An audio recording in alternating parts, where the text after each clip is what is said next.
Olá, aqui é a Súria, sejam bem-vindos e bem-vindas ao canal. E hoje eu quero compartilhar com vocês a minha experiência recebendo o diagnóstico de autismo nível 1. Eu fui diagnosticada aos 26 anos de idade, e isso já é considerado um diagnóstico tardio. E esse vídeo é uma mistura de vivência pessoal e informação. E por que que eu resolvi falar sobre isso agora? Na verdade, é um assunto que eu já venho falando há muito tempo. Se você me acompanha no Instagram e no meu blog, todos os links estão aqui embaixo. Você já sabe, né, que eu fui diagnosticada aos 26 anos, que eu também tenho TOC, que é o transtorno obsessivo compulsivo, que é uma comorbidade muito comum de aparecer junto com o autismo e outras questões neurodivergentes. A gente pode falar mais sobre isso em outro vídeo também, que é um assunto igualmente importante. E eu sempre conversei muito sobre isso no blog, como uma maneira de ficar na zona de conforto, porque eu sei que não é todo mundo que lê o blog. Por isso eu consigo tratar de alguns assuntos com mais profundidade, alguns assuntos mais pessoais também, lá. Porque é o meu cantinho em que eu me sinto mais segura e mais confortável. Mas esse é um assunto que precisa ser falado. E eu demorei muito para trazer um vídeo aqui no canal, porque eu confesso que eu fico assim meio... Fico bem ansiosa de falar sobre esse assunto porque ele é tão extenso e tem tanta falta de informação a respeito dele, são tantas coisas pra gente desmistificar e corrigir que eu ficava assim meio atordoada. Confesso que ainda tô um pouquinho, tá? Mas eu procurei estruturar esse vídeo de uma maneira bem clara e tranquila. É uma conversa introdutória. Eu não sou uma especialista, eu sou uma pessoa autista que tem interesse especial em psicologia, saúde mental, o que significa que eu passo muito tempo pesquisando e lendo a respeito. E eu vou falar para vocês um pouquinho o que é isso de interesse especial, o que é hiperfoco e tantos termos que aparecem quando a gente está falando de autismo. Segundo o DSM-5, que é o Manual Diagnóstico e Estatístico de Transtornos Mentais, e saiu o texto revisado não há muito tempo. O autismo, na verdade, a gente chama de transtorno do espectro autista. E como eu falei, é o transtorno do espectro autista. Então, esse espectro é muito importante. É como se fosse uma escala de cinza com muitas variações ali dentro. Uma confusão muito grande que existe a respeito de autismo é que as pessoas acreditam que existe um grau de severidade. E na verdade não é bem assim. O autismo é classificado por níveis de suporte, ou seja, o suporte que as pessoas com autismo precisam receber para que a gente viva em sociedade bem, que a gente tenha autonomia e que a gente tenha as nossas necessidades atendidas. Como eu falei, eu fui diagnosticada com autismo nível 1. Muita gente, existe essa concepção de que autismo nível 1 é um autismo leve, que o autismo nível 2 é moderado e que o autismo nível 3 é severo. O nível 1 significa que a gente precisa de um suporte leve. O suporte é leve, não o autismo é leve. Isso é uma coisa que a gente tem que deixar bem claro. E a gente precisa de ajuda com sobrecarga sensorial, às vezes na nossa rotina, e às vezes na comunicação e socialização, em interações sociais. Muitas pessoas no nível 1, como a gente precisa de um suporte leve, ou seja, a gente não precisa de suporte para tudo que a gente vai fazer. Muita gente chama o autismo nível 1 de alto funcionamento, do inglês high functioning, que significa que a gente tem uma certa independência, né? Como vocês podem ver, eu tô aqui me comunicando, fazendo meus vídeos no YouTube. Quem me acompanha há um tempo sabe que eu tenho meu trabalho artístico, musical. Eu atuo em diversas frentes e como muitas outras pessoas autistas de nível 1, eu escuto muito que não pareço autista. E a gente vai falar um pouquinho mais sobre isso ao longo do vídeo. Já o autismo nível 2 de suporte requer um nível de suporte moderado, o que significa que essa pessoa precisa de uma ajuda mais estruturada, às vezes para organizar o seu dia, para organizar sua rotina. Já a pessoa autista nível 3 de suporte requer um suporte mais intenso. Ela pode precisar de uma assistência mais contínua, de cuidados diários. Alguns autistas nível 3 de suporte, ou até 2, às vezes são autistas não verbais, que não desenvolvem a fala. E como a gente está falando aqui que há um espectro, cada pessoa dentro do espectro é diferente. Eu tenho 3 amigas que também foram diagnosticadas com autismo e a gente só foi saber disso depois, né? Quando a gente se conheceu, ninguém tinha diagnóstico, a gente não sabia, mas obviamente a gente tem as nossas afinidades e coisas em comum, tão em comum que quando eu recebi o meu diagnóstico, eu compartilhei muitos dos sintomas e traços que eu tenho e as minhas amigas começaram a se reconhecer ainda mais nesses traços, que a gente já percebia que a gente tinha muita coisa em comum.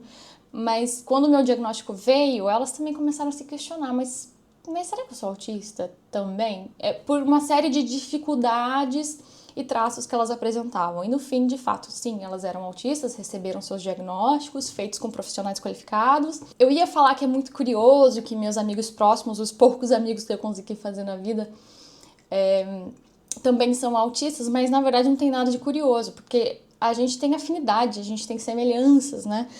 E isso fez com que a gente conseguisse manter uma amizade. A dificuldade de manter um vínculo social e de manter amizades prolongadas e relações profundas com todo mundo, ou com a maioria das pessoas, é uma dificuldade muito grande dentro do espectro autista. Então, quando as pessoas falam que uma pessoa autista nível 1 nem parece autista, primeiro, o que isso quer dizer? Bom, eu entendo que existe uma visão estereotipada do que é ser autista. E como a gente acabou de falar, é um espectro, então definir a pessoa por um ponto do espectro exclui toda uma diversidade do espectro, porque existem muitas pessoas autistas diferentes uma das outras. Inclusive, eu e as minhas amigas, que também são autistas, nós somos bem diferentes em alguns pontos. Eu tô focando aqui mais em autismo nível 1 porque essa é a minha experiência. Não tem como eu falar do autismo de suporte nível 2 ou 3, porque de fato não é a minha vivência, mas eu queria colocar para vocês essas diferenças, o que elas significam, para vocês terem uma visão já um pouco mais ampla do que é o espectro. Uma pessoa autista também pode ser chamada de neurodivergente, e esse é um termo que está ficando bem popular. Eu vejo que cada vez mais pessoas estão ouvindo falar nisso, e basicamente significa que o cérebro dessa pessoa é diferente. Ele não é defeituoso, ele não é problemático, ele só é diverso, ele funciona de uma maneira diferente.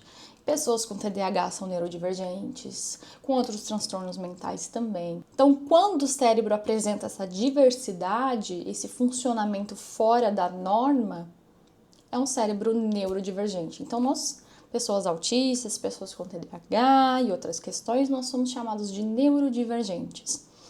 E talvez você que esteja me assistindo, que talvez não tenha autismo, não tenha TDAH, não tenha outras condições do neurodesenvolvimento, você pode ser chamada de pessoa neurotípica. É importante a gente deixar esses termos claros aqui no vídeo porque eles vão aparecer bastante. Um ponto importante que diferencia o autismo nível 1 dos níveis 2 e 3 de suporte é que pessoas autistas nível 1 não apresentam atraso na fala, no desenvolvimento, né? Então, quando a gente está ali crescendo, se desenvolvendo, a gente desenvolve a fala no marco de desenvolvimento esperado. Então, não existe atraso, a gente tem a fala preservada e inteligência preservada também. Uma das grandes dificuldades que pessoas autistas nível 1 apresentam é a dificuldade na interação social. Às vezes a dificuldade de pegar sutilezas, ironias, piadas, a dificuldade de manter contatos longos, isso é uma coisa que eu experiencio bastante. Eu não consigo ficar em festas por muito tempo, ou lugares com música alta, luzes fortes, pessoas falando muito, ou muitas pessoas diferentes para eu interagir. Eu posso até conseguir, se eu me preparar muito, previamente para esse evento, se eu colocar ali a minha cabeça naquilo, tipo, não, hoje eu tenho um evento e eu preciso socializar e eu vou interagir com muitas pessoas. Se eu me preparo psicologicamente para aquilo, eu até consigo executar isso e estar ali presente. Mas o que acontece depois? Uma exaustão mental muito, muito, muito grande que pode levar a crises. Isso acontece comigo com frequência. Então, das vezes que eu comecei a trabalhar em escritório, em trabalhos mais tradicionais, digamos assim, eu tinha muita dificuldade por causa da sobrecarga sensorial, então as luzes fortes do escritório, ou de repente a luz muito baixa, socialização intensa, porque você tá o tempo todo falando com colegas, e às vezes você tem que interagir ali, se alguém faz uma piada, você tem que rir. E por que eu digo assim, tem que rir? É que muitas vezes, ou a gente não pega a nuance da piada, ou até pega, entende, tá, é uma piada, eu sei que é uma piada, mas você não vê graça naquilo, dependendo do tipo de humor. A gente também apresenta rigidez cognitiva. Então, o que é isso? É uma dificuldade de ser flexível mentalmente. Então, se a pessoa fala que vai chegar a 8 horas, é 8 horas, não é 8 e 1, não é 8 e 5, não é 8 e meia, muito menos 9 horas. é 8 horas. Esse é um exemplo simples, mas a gente tem outras dificuldades. Então, por exemplo, eu defini, e isso é uma coisa que acontece com frequência, a gente faz muitas listas, eu tenho muitos cadernos, porque eu faço muitas listas de como vai ser meu dia, de tudo que eu vou executar naquele dia, às vezes até que horas eu vou fazer tal coisa. Então, a gente às vezes tem uma rotina estruturada, e se tem uma quebra nessa rotina, causa muito desconforto. E às vezes a gente não tem a flexibilidade de alterar essa rotina, de não seguir os planos. E esse excesso de estímulos, essa quebra de rotina, interações sociais não esperadas, que fogem um pouco do script ali, do que a gente estava esperando, elas causam um desconforto emocional muito grande, causa ansiedade, causa um incômodo mesmo. E dependendo da pessoa, isso pode ser mais ou menos intenso. Para mim, eu diria que é médio, dependendo do ambiente em que eu estou. Eu já trabalhei num lugar, por exemplo, que era completamente imprevisível. Era uma agência de publicidade em Curitiba. Eu prestava serviços para essa empresa e o ambiente era extremamente caótico. Eu acho que a agência de publicidade é um ótimo exemplo porque é um lugar imprevisível mesmo. As coisas mudam o tempo todo, o cliente muda de ideia. Tinha filmagem prevista para tal hora, atrasava e mudava para outra hora. Tinha que de repente mudar de planos e ir atrás de uma coisa que não estava prevista. Imprevisibilidade. Essa é uma palavra bem complicada quando a gente fala de autismo, porque como a gente tem essa rigidez cognitiva, se falaram que vai acontecer A, B e depois C, a gente espera que aconteça A, B e depois C. E aí se de repente tem um A, mas aí tem um A.1 no meio, opa, como é que eu lido com isso? Isso não estava programado, então essa rigidez cognitiva faz com que a gente se bata um pouquinho para lidar com imprevistos, com improvisos. Tem pessoas autistas que não lidam nada bem com surpresa, porque é algo completamente inesperado, completamente fora da rotina, completamente fora da programação. Isso faz com que a gente também não seja muito espontâneo muitas vezes, sabe? Aquela pessoa que você fala, essa pessoa não é muito espontânea no sentido de fazer planos espontâneos ou ter interações muito espontâneas. Mas assim, gente, vamos ter em mente que tudo que eu tô falando, lembrando que é um espectro, então tudo isso varia, oscila de pessoa autista para pessoa autista, nada é definitivo, né? Mas eu tô falando dos traços um pouco mais evidentes.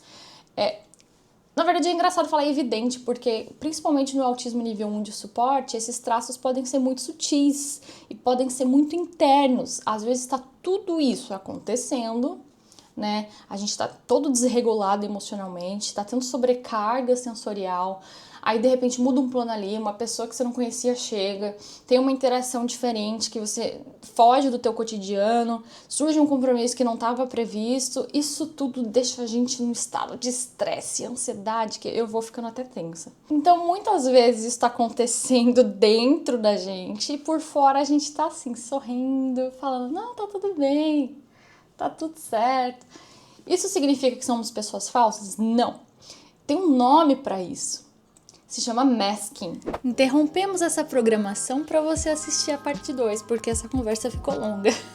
Vamos continuar falando sobre autismo? Clica aqui então.